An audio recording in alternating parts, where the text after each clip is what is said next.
Hey everyone, hope you guys are all having a great day. Firestorm has been out for a while now and I thought it would be a great time to review and compare all primary weapons based on stats, tier and my opinion. Most weapons apart from a few adopt multiplayer stats, so my critique will apply to both game modes even though it will be more Firestorm focused. By now most of you are familiar with the weapon tier system, but for those who aren't, a breakdown of each weapon tier will appear in the background as we go along. So starting off with bolt action rifles, both the Enfield and the Kar 98 received a buff in order to balance snipers in Firestorm. Now both snipers inflict the same amount of maximum damage of 85, however the Enfield's maximum damage is limited to 50 meters, whereas the Kar 98's maximum damage drops off at 75 meters. A 25 meter difference, and that rule applies to the minimum damage drop off distance too. The 2.2 times headshot multiplier means that both snipers can finish off an armorless opponent with a single headshot. One headshot and one body shot against a level 1 and 2 opponent, and 2 headshots or 1 headshot 2 body shots against heavy armor. Again, both snipers can only do this in their most potent range and you'll never have to exceed more than 5 shots regardless of distance. So which sniper should you pick and why? I would recommend the Enfield over the Kar 98 because it has a faster rate of fire, so you can land those follow-up shots a lot quicker, a larger magazine so you're less likely to reload in the middle of a firefight, and both inflict the same amount of damage up to 50 meters.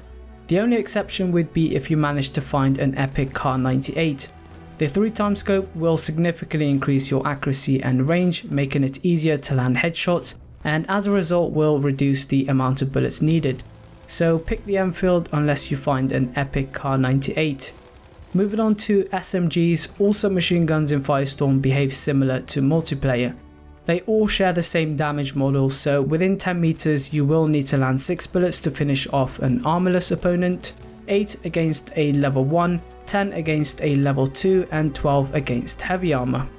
Once you're outside of close quarters, SMGs do start to become ineffective and somewhat troublesome. For instance, if you're 20 meters out, you'll need to land 14 bullets against a heavy armored opponent, and with a 20 round magazine that equates to 70% accuracy.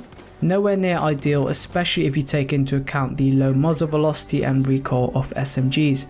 So I would say avoid using any 20 round SMG outside of close quarters or past early game. So which SMG should you be using and why? The best SMG in Firestorm is the Epic Tommy gun simply because it has a 50 round drum magazine, a competitive TTK and a 2x sight that further extends its range. That leaves us with the MP40 and the Sten. Both weapons perform identically and have the same magazine size, but the tier system does give us a clear distinction between the two. The rare MP40 has less recoil than a rare Sten, but an epic Sten has less recoil than an epic MP40. Experienced players may not notice or even care about that, but if you're new to Battlefield, you may want to remember that as accuracy plays a huge role in achieving the optimal TTK.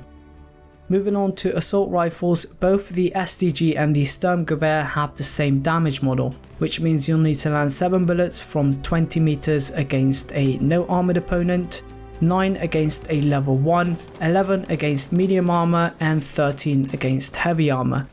So which assault rifle should you pick and why? Since both ARs inflict the same amount of damage per bullet, the Gewehr beats the SDG head to head as it has a faster rate of fire, but that comes at the cost of more recoil and lower muzzle velocity. So if you can comfortably manage the recoil by bursting, then the Gewehr is a no-brainer. Ultimately, it never has to be one or the other, and the Epic SDG with the 3x scope is still a great option to have. It offers a bit more range and can easily be your budget DMR for those medium to long range firefights. Speaking of DMRs, let's have a look at the Gewehr 43 and the M1A1. From the stats we can tell that the Gewehr needs to land 4 body shots from 30 meters to wipe out anyone without armor, 5 against a level 1, 6 against medium armor and 7 against heavy armor. If you start to add headshots into the mix, then the 1.8 times headshot multiplier will further reduce the BTK, by almost 2 or even more depending on how many you can land. The M1A1 requires a lot more bullets as it inflicts less damage per bullet. However, the TTK between the two is pretty much identical up to 49 meters. The difference is literally less than 1 millisecond favoring the M1A1, but that's only if you can sustain a rate of fire of 450 RPM and stay on target while doing so. Really tough on console, but very doable on PC. Once you're beyond 49 meters, the Gewehr is far better, but weapon balance does start to deteriorate at that point. For example, from 50 meters out, you'll need to land 9 out of 10 bullets against heavy armor. That equates to 90% accuracy, which is unattainable for most. A detachable magazine for the Gewehr would have been great for a faster reload, but for now, always close the distance unless you're using a sniper. And that nicely leads us on to the ZH-29, arguably the biggest victim of the lack of weapon balance, and in my eyes is the worst weapon in Firestorm. Why do I say that? Well, from 30 meters you'll need to land 6 bullets against heavy armor. The problem is that the ZH only has a 5-round magazine, so even if you land all your shots, it still won't be enough. You either need to reload or switch weapons, and that gives your opponent the perfect advantage to then take you out. If you compare the ZH to semi-automatic weapons, the Gewehr has a better TTK regardless of distance, and the M1A1 is better up to 50 meters, so there's no real incentive to use it unless you're really desperate. I would say avoid the ZH-29 10 out of 10 times unless you have to. Moving on to LMGs and MMGs, the FG42, the Bren and the MG42 share the same damage model, which is also shared by assault rifles up to 50 meters. The body multipliers are identical too, so the exact same amount of bullets are needed to get the job done. So which LMG or MMG should you pick and why? Well, the FG42 has the same TTK as the Sturmgewehr, but comes with more recoil and a smaller magazine. The only reason you would pick the FG42 over the Sturmgewehr would be for its bipod and faster muzzle velocity. The one recurring problem is that with a 20 round magazine you'll need to land 13 bullets against heavy armor. That requires 65% accuracy and becomes an even bigger issue in squads, where you may encounter more than 1 or 2 enemies at a time. And for that reason, the Epic 42 with 3x scope is probably the only version I would recommend using, as you can be more precise with the scope, and that really is what it all comes down to. The Bren just got a recoil nerf with the most recent patch, but it's still very competitive, mainly due to its large magazine and superior handling. 45% accuracy or less is all you need to get the job done, which means missed shots are less punishing and makes the Bren somewhat more forgiving.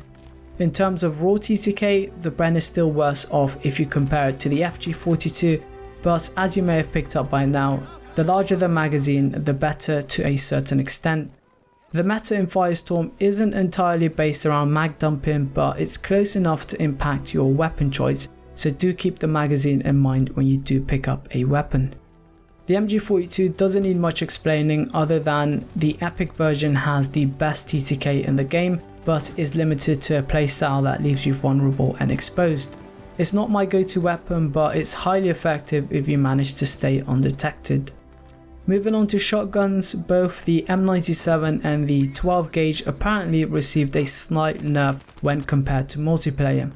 All you need to know is that a single buckshot fires a total of 32 pellets, so according to these stats, one shot should be enough against a no armored opponent within 6 meters, but since it's almost impossible to land all 32 pellets on target, you'll most likely need to land 2 or more.